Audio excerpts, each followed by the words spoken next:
Hi, good afternoon. I wanted to go ahead and take the opportunity to just give additional instruction on the wind and ocean current assignment because I know there are so many of you working on it, and I just wanted to see if I might be able to provide any additional guidance for you regarding this assignment. So I'm going to first show you how to access the assignment, and then I am going to walk you through where to get content to support your assignment. So the first thing that you can do, you can find it in a couple of places, but the main way to do it is going through your class plan on your homepage. And like you will see here, September 15th, 8 p.m. is the wind and ocean current pattern exploration. So if you click on that, it will open you up to your assignment. And once you're there, you would click here where you can access the materials. Okay. When you click here, you should be able to scroll down and see the PowerPoint and an additional video, but it's not necessary to watch the video. So if I were to click here, you're gonna see a completely different page, so I don't want to confuse you. So on your screen, you're gonna want to make sure you click on this assignment to access the PowerPoint. Once you have the PowerPoint, you're gonna go back up to the top and you're going to click on Class Home.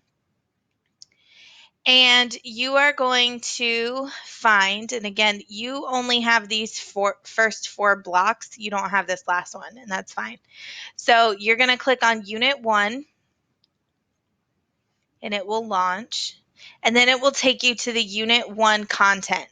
So if we're looking at the content, and you were to look at or find the folder Ocean Currents and Wind Patterns and click on that, it's going to open several different resources.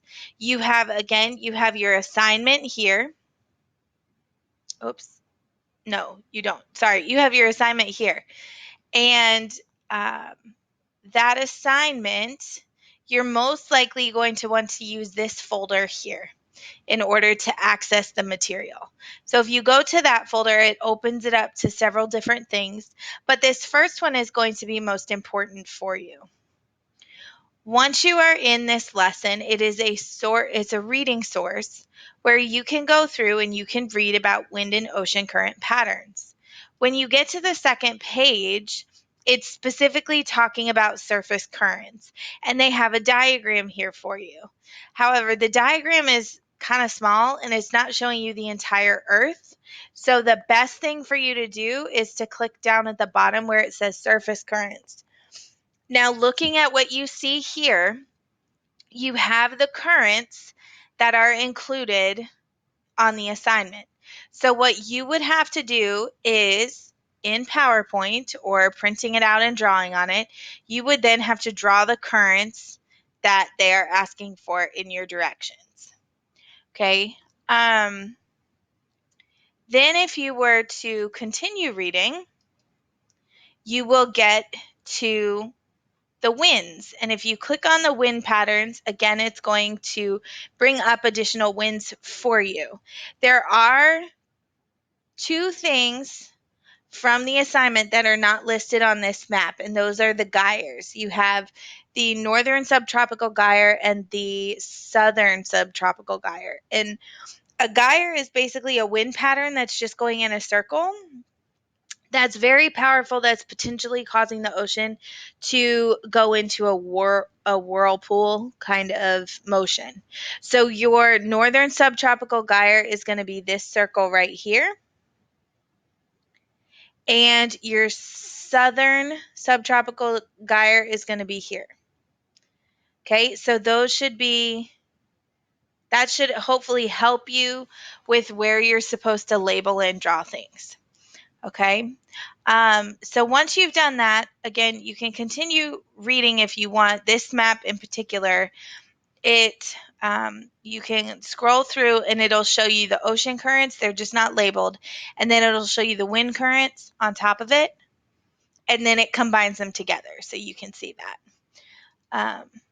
But once you have felt that you have gotten that information, you can use your PowerPoint.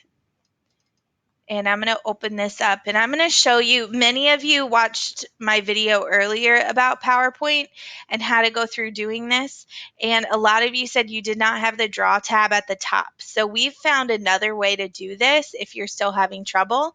The best way to do it if you don't have the draw tab is to use this free-form scribble shape tool right here. So if you click on that, and I'm going to start by doing the Gulf Stream.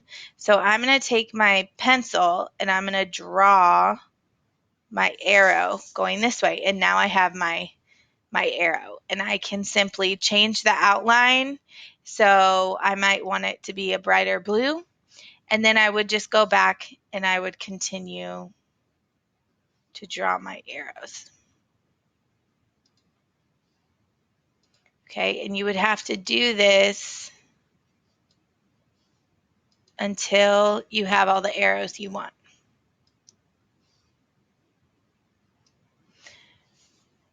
Okay. And then like I showed you in the last video, what you may want to do is, well, you have to label them. So I'm going to make a text box. I'm going to draw that right here. And I'm going to type in Gulf Stream.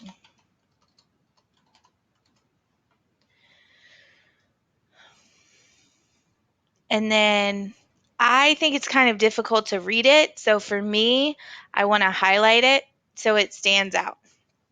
And I just clicked the little highlighter button. Okay, and then I would do that for all of them. Okay, as the directions say, don't forget to put a key in. So down here at the bottom, you would need to draw your arrow. This one is going to be blue. And then I'm going to draw it again. And this one is going to be red. And I can make my text box. I know blue is ocean current.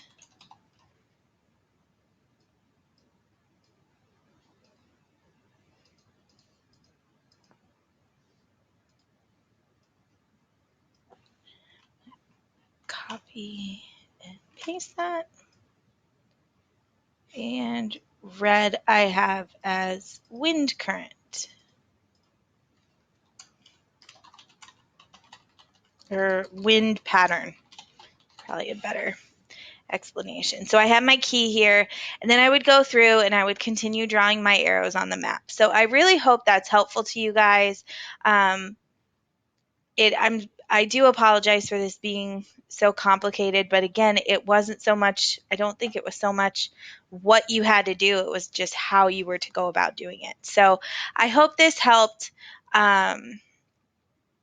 Please email me or let me know of any questions you may have. You do have 2 reflection questions to answer. In question 1, it's asking you to look at a map, and you'll refer to the map you created here in order to answer those questions. Okay, so please, again, email me if you have any questions. I will do my best to answer them, but know that I'm not going to be working all weekend. So I will try to answer as quickly as I can. Remember, the due date for this assignment is tomorrow by 8 p.m. So please make sure that you're getting this completed, and I will see you on Monday. Have an awesome weekend.